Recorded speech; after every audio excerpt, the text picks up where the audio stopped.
Starting 11 മലയാളത്തിന്റെ പുതിയൊരു വീഡിയോയിലേക്ക് എല്ലാവർക്കും സ്വാഗതം. അടുത്ത സീസണിലേക്കുള്ള കേരള ബ്ലാസ്റ്റേഴ്സിന്റെ നിലവിലെ ഫോറിൻ സ്ക്വാഡിനെ പറ്റിയുള്ള ഒരു ചെറിയ അനാലിസിസ് വീഡിയോ ആണ് നമ്മൾ ഈ വീഡിയോ കൊണ്ട് ഉദ്ദേശിക്കുന്നത്.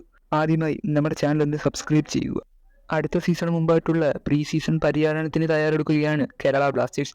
എന്നാൽ അതിനുവേണ്ടി ആവശ്യമായിട്ടുള്ള സ്ക്വാഡിനെ ബ്ലാസ്റ്റേഴ്സ് ഇതുവരെ പ്രഖ്യാപിച്ചിട്ടില്ല. എന്നാൽ പ്രഖ്യാപനം ഉടനെ തന്നെ ഉണ്ടാകുമെന്നാണ് പുറത്തേക്ക് വരുന്ന റിപ്പോർട്ടുകൾ സൂചിപ്പിക്കുന്നത്. ഒന്നാമതായി അഡ്രിയാൻ ലൂണയാണ്.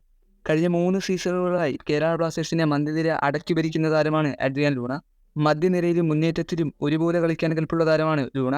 ഇവാൻ വുക്കോവിച്ച് ലൂണയെ മുന്നേറ്റത്തിലും മധ്യനിരയിലും കളിപ്പിച്ചിട്ടുണ്ടായിരുന്നു. ഇതിൽ രണ്ടിലും ലൂണ നല്ല പ്രകടനമാണ് കാഴ്ചവെച്ചത്. മിഖായൽ സെഹ്റ ലൂണയ്ക്ക് ഏത് പൊസിഷൻ കൊടുക്കുമെന്ന് നമുക്ക് കണ്ടു തന്നെ അറിയണം. എന്തായാലും ലൂണ സെഹ്റയുടെ കീഴിൽ നല്ല പ്രകടനം കാഴ്ചവെക്കുമെന്ന് നമുക്ക് പ്രതീക്ഷിക്കാം. അടുത്തതായി മിലോസ് റിങ്കിച്ച് ആണ്. കേരള ബ്ലാസ്റ്റേഴ്സിന്റെ ഒരു യുവ പ്രതിരോധ പടനാണ് മിലോസ് റിങ്കിച്ച്. താരം കഴിഞ്ഞ സീസണിൽ കേരള ബ്ലാസ്റ്റേഴ്സിന് വേണ്ടി മികച്ച പ്രകടനം തന്നെയാണ് കാഴ്ചവെച്ചത്. കഴിഞ്ഞ സീസണിൽ മിലോസ് റിങ്കിച്ച് ലെസ്കോവിച്ച് കോംബോ നമ്മൾ കണ്ടതാണ്.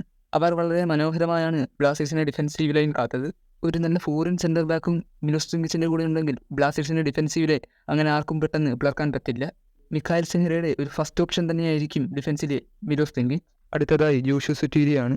കഴിഞ്ഞ സീസണിന് മുന്നോടിയായി കേരള ബ്ലാസ്റ്റേഴ്സ് ഓസ്ട്രേലിയൻ ക്ലബ്ബായിട്ടുള്ള ന്യൂകാസ്റ്റൽ ജെറ്റ്സിൽ നിന്ന് കൊണ്ടുവന്ന താരമാണ് ജോഷു സുറ്റീരിയോ. വിങ്ങറും ഫോർവേഡായും കളിക്കാൻ കഴിവുള്ള താരമാണ് സുറ്റീരിയോ. കഴിഞ്ഞ സീസണിന് മുമ്പായിട്ടുള്ള ട്രെയിനിങ്ങിനിടെ പരിക്ക് പറ്റിയ താരത്തിന് ബ്ലാസ്റ്റേഴ്സിന് വേണ്ടി ഒരു മത്സരം പോലും കളിക്കാൻ സാധിച്ചില്ല. താരത്തിന് സീസൺ നഷ്ടമാകുകയാണ് ചെയ്തത്. പുതിയ പരിശീലകന്റെ കീഴിൽ സുറ്റീരിക്ക് ഏത് റോൾ കൊടുക്കുമെന്ന് നമുക്കറിയില്ല. എന്തായാലും സുറ്റീരിയോ അദ്ദേഹത്തിന്റെ കീഴിൽ മികച്ച പ്രകടനം കാഴ്ചവെക്കുമെന്ന് നമുക്ക് വിശ്വസിക്കാം.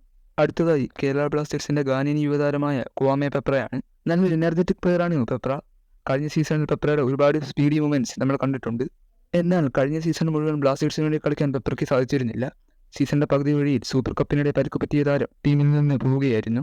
എന്നാൽ പെപ്ര ഇല്ലാത്തതിന്റെ അഭാവം ടീമിനെ ബാധിക്കുന്നത് നമ്മളെല്ലാവരും കണ്ടതാണ്. പെപ്ര പോയതിനു ശേഷം ബ്ലാസ്റ്റേഴ്സിന്റെ മുന്നേറ്റത്തിൽ ശക്തി കുറയുകയായിരുന്നു.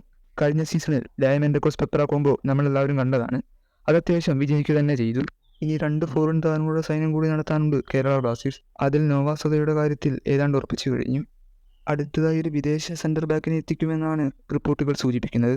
ലൂണയും നോവാസതയും കൂടെ ചേരുമ്പോൾ നല്ലൊരു ഇമ്പാക്ട് കേരള ബ്ലാസ്റ്റേഴ്സിന് വേണ്ടി ഉണ്ടാക്കിയെടുക്കാൻ ഈ താരങ്ങൾക്ക് സാധിക്കും.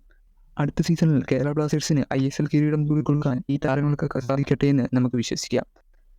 ഇതുപോലുള്ള വീഡിയോകൾക്കായി നമ്മുടെ ചാനൽ ഒന്ന് സബ്സ്ക്രൈബ് ചെയ്യുക. എന്നാൽ മറ്റൊരു വീഡിയോയിൽ കാണാം.